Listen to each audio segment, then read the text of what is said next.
ஐயா கர்நாடக முதலமைச்சரையா நீங்க அணைய கட்டணும்ன்றீங்கயா, எங்க மக்களை சீரழிக்க பாக்குறீங்கயா.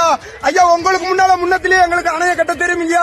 ஐயா இந்தியாவில வருமானத்துல 2வது இடத்த கொடுத்துக்கிட்டு இருக்கோம்யா, உங்களுக்கும் சேர்த்து நாங்க கொடுத்துக்கிட்டு இருக்கோம்யா. அந்த நன்றி விசுவாசம் இல்லாம எங்களுக்கு தண்ணி தர மாட்டேன்னு மறுக்கிறீங்கயா. நீங்க கட்ட என்னதான் செஞ்சாலும் தமிழ்நாடு என்னதான் செய்யட்டும் அணைய கட்டியே தீரும் சொல்றீங்களா. ஐயா உங்களுக்கு கடுகளவு மின்சாரம் வராதுங்கயா. உங்க வண்டி ரோட்ல வந்தா கரப்பாம்பூச்சி மாதிரி கவுத்தி போட்டுருவோம்யா. ஐயா நேற்று முதலமைச்சர் கேரளாவில வண்டி என்ன பாடுபட்டுச்சு தெரியுமாங்கயா. அரசு அதிகாரி வண்டி அந்த பாடுபட்டுச்சு.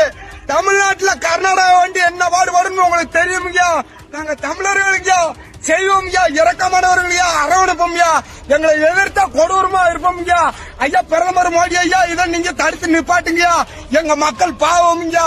130 ரூபா அரிசிக்கு குடுக்கீங்க, நெல்லுக்கு குடுக்கீங்கயா. அதுலயும் நீங்க தண்ணி நிப்பாட்டு எங்க மக்கள் வாழ்வாதாரமே நாசமா போயிரும்யா. நாங்க ஏழை மக்கள் தமிழ் மக்கள் சொல்றோம்யா, வீரமுக்க சொல்றோம்யா, இளைஞர்கள் சொல்றோம்யா. நீ அங்க அணைய கட்டு, வண்டிங்க ஓடாது, மின்சாரம் தாங்காது, நீ நாட்டுக்குள்ள வந்தா கரப்பாம்பூச்சி மாதிரி கவுச்சு போட்டுருவோம்யா. நாங்க ஒரு சொட்டு தண்ணீர் தமிழ்நாட்டுக்கு கிடையாது, தமிழர்களுக்கு கிடையாதுன்னு சொல்ற அவர்கள் 1 யூனிட் மின்சாரம் கூட தமிழ்நாட்டிலிருந்து எனக்கு வேண்டாம் என்று சொன்னீர்கள் என்றால் நீங்கள் உண்மையிலே நல்ல ரோசம் உள்ளவர்கள், மானம் உள்ளவர்கள் என்று கருதலாம். எங்களுக்கே தண்ணி இல்லை என்று சொல்கிறார்கள். அப்ப எங்களுக்கே மின்சாரம் இல்லை. நான் 4 மணி நேரம் தான் சிற்றூர்கள் எனக்கு மின்சாரம் இருக்கு. பல மணி நேரங்கள் இருளில் கிடந்து கொண்டு தண்ணி தர மறுக்கிற உங்களுக்கு வெளிச்சத்தை தருகிற மக்கள் தமிழ் மக்கள்.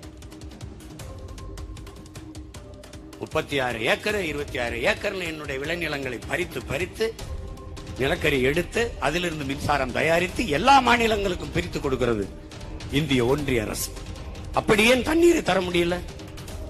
ஒரே நாடு, ஒரே ரேஷன் கார்டு, ஒரே வரி, ஒரே தேர்தல், ஒரே தேர்வு, ஒரே பாடத்திட்டம், ஒரே கல்விக் கொள்கை, எல்லாம் ஒன்று. கன்னியாகுமரி இருந்து காஷ்மீர் வரைக்கும் ஒரே ரோடு. ஏன் ஒரே தண்ணி இல்ல?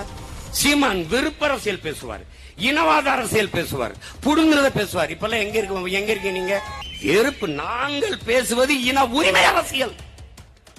இன உரிமை அரசியல் பேசுகிற எங்களை பார்த்து இன வெறுப்பு, இன வெறி அரசியல் பேசுகிறோம் என்று சொல்கிறவன் தான் இனவெறி அரசியல் பேசுறான், இன வெறுப்பு அரசியல் பேசுறான். அந்த பெருமக்கள் இப்போது விவாதிக்கணும்ல, பொது அரங்கில் உட்கார்ந்து பேசணும்ல. மறுக்காமல் தமிழர்களுக்கு தமிழ்நாட்டுக்கு தர வேண்டிய தண்ணீரை கர்நாடக அரசு தர வேண்டும் என்று பேசணும்ல. இறையாண்மை கட்டி காப்ப வந்த புனிதர்கள், தேச ஒற்றுமை பேசுகிற பெருமக்கள், பாரத மாதாக்கு ஜெய். பாரத மாதா கன்னடர்களை பெற்றுட்டு எங்களை தவிட்டு வாங்கிட்டாளா இல்ல குப்பத்தொட்டிலிருந்து எடுத்துட்டாளா? ஆட்டங்காட்ட ஆள் இல்ல. அவரை அரண்டு வைத்திருக்காரு. நம்மள பேசினா பேசிட்டு போறாங்க, விடுங்க. என்ன செய்ய முடியும் சீமான் ஒன்னால அப்படின்னு? தண்ணி தர மறுக்கிற காங்கிரசுக்கு, பெற்று தர மறுக்கிற திமுகவுக்கு ஓட்டு போடாம தடுக்க முடியும் என் நாட்டு மக்களை. அது என்னால செய்ய முடியும்ல. என் தம்பி தங்கைகள், என் பெற்றோர்கள் செய்ய மாட்டாங்களா? அவ்வளவு மானம் கட்டு போயிருச்சா?